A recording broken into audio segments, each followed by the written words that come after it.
আপনাদেরকে এই আওয়ামী লীগ দাড়ি টুপি টেনে টেনে মসজিদ থেকে বের করেছে। এই বিচারের কালেক্ষেপণের মধ্য দিয়ে আমরা সন্দেহ করছি অন্তর্বর্তীকালীন সরকার আওয়ামী লীগকে পুনর্গঠিত হওয়ার সুযোগ দিচ্ছে। আপনারা দেখছেন অতীতের ন্যায় সন্ত্রাসী কায়দায় আওয়ামী লীগ বিভিন্ন জায়গায় চোরাগুপ্তা হামলা চালাচ্ছে। অতীতে যেভাবে আওয়ামী লীগ জানমালের জন্য এবং বাংলাদেশের জন্য হুমকি হিসেবে বিবেচিত হতো, যেভাবে আওয়ামী লীগ ভারতের এক্সটেনশন হিসেবে বাংলাদেশে ইমপ্ল্যান্টেড ফোর্স হিসেবে কাজ করেছে, এখনো পর্যন্ত সেভাবে কাজ অব্যাহত রেখেছে। আমরা সন্দেহের চোখে দেখেছি। অন্তর্বর্তীকালীন সরকারের কাছে আমাদের প্রত্যাশা ছিল এই অন্তর্বর্তীকালীন সরকারের প্রথম এবং প্রধান সংস্কার হবে আওয়ামী লীগকে, এই গণহত্যাকারী আওয়ামী লীগকে ফ্যাসিস্ট সন্ত্রাসী সংগঠন হিসেবে নিষিদ্ধ করবে। যেহেতু অন্তর্বর্তীকালীন সরকার দৃশ্যমান কোনো পদক্ষেপ নেয়নি এবং আমরা দেখেছি, আমরা বিভিন্ন সময় আমরা তথ্য পেয়েছি এখানে বিভিন্ন তাদেরও অনিচ্ছা রয়েছে।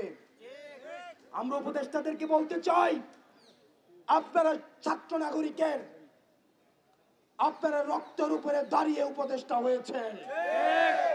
সুতরাং আপনারা যদি মনে করেন আপনারা আপনাদের কুটচালের মধ্য দিয়ে আওয়ামী লীগকে আবার পুনর্বাসন করবেন, সেটির চেষ্টা হয়েছিল বিদায় আজকে আবার আমরা যমুনার সামনে দাঁড়াতে বাধ্য হয়েছে। ডক্টর মোহাম্মদ ইউনূস, আমরা আপনার কাছে শ্রদ্ধার সাথে আমরা আপনার কাছে বলতে চাই, শহীদদেরকে সাথে নিয়ে, শহীদদের পরিবারদেরকে সাথে নিয়ে, আহতদেরকে সাথে নিয়ে আমরা বলতে চাই আর কোনো টালবাহানা চলবে না। আপনি যে আওয়ামী লীগকে রাজনৈতিক দল বলছেন, আওয়ামী লীগ কখনোই কোনো রাজনৈতিক দল নয়। আমরা দেখেছি স্বাধীনতা পরবর্তী সময়ে বাকশাল কায়েমের মধ্য দিয়ে দেশে এক ধরনের গণতন্ত্র পরিবর্তে শেখ মুজিব মাফিয়াতন্ত্র চালু করেছিল। আমরা পরবর্তীতে দেখেছি আমরা শেখ মুজিব নিজস্ব বাহিনী দিয়ে জাসদের 30,000 নেতা কর্মীকে হত্যা করেছে। আমরা পরবর্তীতে দেখেছি কিভাবে নৃশংসভাবে আওয়ামী লীগের লুটতরাজের কারণে আমাদের ৭৪-এর বন্যায় 15 লক্ষ মানুষ মৃত্যুবরণ করেছে। আমরা দেখেছি পরবর্তী সময়ে যখন হাসিনা ক্ষমতায় এসেছে, হাসিনা শুধুমাত্র ক্ষমতায় থাকাকালীন নিজে শুধুমাত্র ফেসিবাদী আচরণ করেছে, বিষয়টি এমন নয়। ক্ষমতার পূর্বেও আমরা লগি বৈঠার আচরণ আমরা হাসিনার কাছ থেকে আমরা দেখেছি।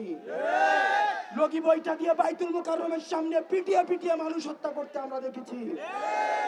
ক্ষমতার স্বাদ পাওয়ার সাথে সাথে 2009 সালে আমাদের ফার্স্ট লাইন অফ ডিফেন্স দেশপ্রেমিক আমরা দেখেছি যে বিডিআর সদস্যদেরকে হত্যা করা হয়েছে।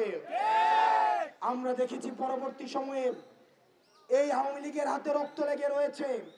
আওয়ামী লীগ 2013 সালে শাপলা হত্যাকাণ্ডের মধ্য দিয়ে দাড়ি টুপিওয়ালা ইসলাম প্রিয় ভাইদেরকে রাতের অন্ধকারে হত্যা করেছে। এই আওয়ামী লীগের হাতে ইতিহাসের স্তরে স্তরে রক্ত লেগে রয়েছে। আমরা পরবর্তীতে দেখেছি কিভাবে আমাদের মোদি বিরোধী আন্দোলনে কিভাবে আওয়ামী লীগ আমাদের মোদি বিরোধী আন্দোলনে ব্রাহ্মণবাড়িয়া এবং ঢাকা সহ বিভিন্ন জায়গায় আমাদের 25 ঊর্ধ্ব দেশপ্রেমিক জনতাকে হত্যা করেছে।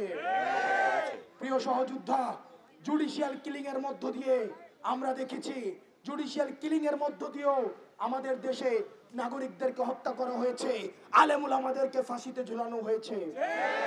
আপনারা দেখেছেন দেলাওয়ার হোসেন সাঈদীর রায় যখন দেওয়া হয়, সেদিনও ঝালকাঠিতে কিভাবে আমাদের যৌথ বাহিনী নৃশংসভাবে মানুষকে হত্যা করেছে। ইতিহাসের স্তরে স্তরে এই রাজনৈতিক দলটি শুধু মানুষকে হত্যা করেছে।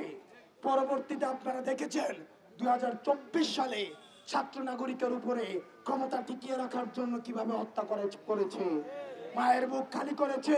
আপনারা দেখেছেন শত শত স্ত্রীকে বিধবা করেছে, শত শত মাকে সন্তান হারা করেছে।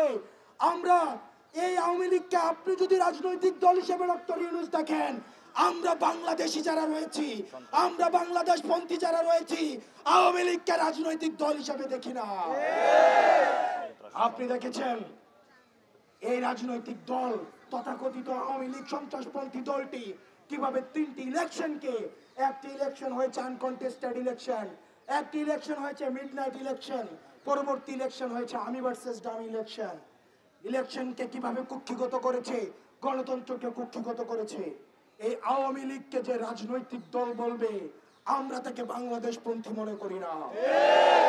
ডক্টর মোহাম্মদ ইউনূস, আমরা স্পষ্ট ভাষায় বলতে চাই, এই গাছের শিকড় রেখে আপনি ডালপালা কাটে আমাদেরকে মূলা ঝুলাবেন, স্বেচ্ছাসেবক লীগ, ছাত্রলীগ এবং যুবলীগকে নিষিদ্ধ করবেন, আর আমরা এখান থেকে চলে যাব।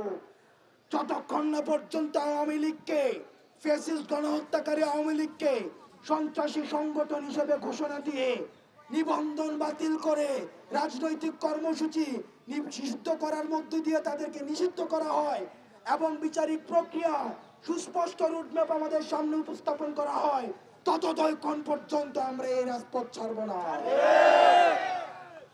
আমরা স্পষ্ট ভাষায় বলতে চাই, অন্তর্বর্তীকালীন সরকারকে আমরাই বসিয়েছি, আমরা আপনার সহযোগিতা চাই। আপনি ফ্যাসিস্টকে পুনর্বাসনের যারা করার চেষ্টা করছে, তাদের মধ্যে আমরা আপনাকে দেখতে চাই না। সেজন্য প্রিয় দেশবাসী, আজকে 5 জুম্মা আমরা এই যমুনার সামনে ফোয়ারাতে মঞ্চ তৈরি করা হচ্ছে, এই ফোয়ারার সামনে আমরা সর্বদলীয় নানা মত এবং নানা পথ, যারা ফ্যাসিবাদ বিরোধী প্রতিটি রাজনৈতিক দল, ফ্যাসিবাদ বিরোধী প্রতিটি রাজনৈতিক শক্তি, ফ্যাসিবাদ বিরোধী সাংস্কৃতিক শক্তি, ফ্যাসিবাদ বিরোধী যারা এই গত দীর্ঘ 1.5 দশকের বেশি সময় ধরে নির্যাতিত হয়েছে, নিপীড়িত হয়েছে, বিডিআর পরিবার, শাপলা হত্যাকাণ্ডের শিকার যে পরিবারগুলো রয়েছে, গুম খুনের শিকার যে ফ্যামিলিগুলো রয়েছে, আমরা সবাইকে সাথে নিয়ে আমরা আজকে এই ফোয়ারার সামনে থেকে এই হাসিনার এই রাজনৈতিক দলটিকে সন্ত্রাসী সংগঠন হিসেবে আপনি যখন ঘোষণা দিবেন, সেই জায়গা থেকে আমরা এই ঘোষণা নিয়ে ফোয়ারা থেকে আমরা বাসায় যাব। সেই পর্যন্ত সারা বাংলাদেশের জনগণকে আমরা বলবো, আপনারা নেমে আসুন। আপনারা জনতার কাতারে যেভাবে 5ই আগস্টে নেমে এসেছিলেন, যেভাবে জুলাই নেমে এসেছিলেন, ঠিক সেভাবে নেমে আসুন।